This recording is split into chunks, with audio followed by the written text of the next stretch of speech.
състезателките.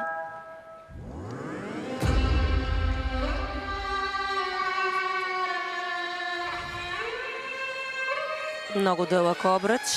Нямаше шанс състезателката да го лови. Тук пропуснаха размяна.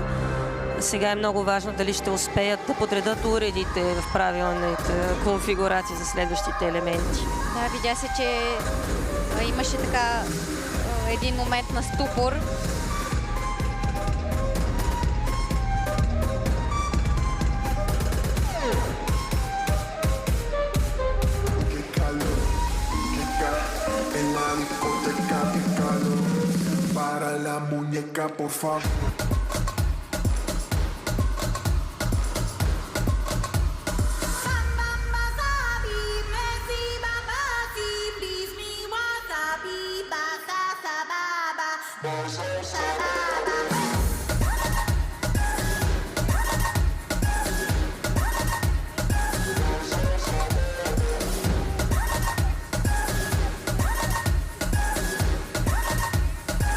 Много сложно улавяне, което виждаме в индивидуалистките обикновено. Не се получи и то.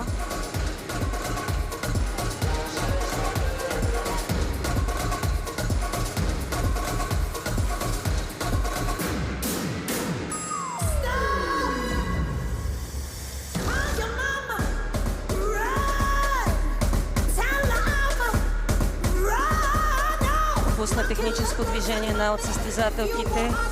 Скока също няма да бъде зачетен.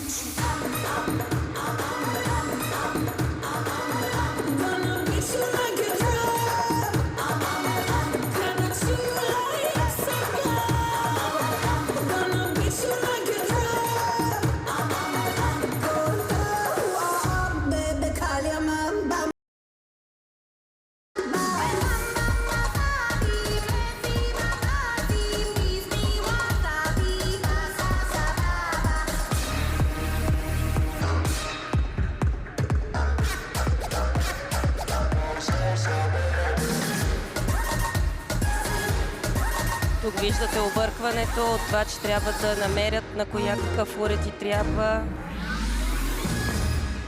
Ако вчера коментирах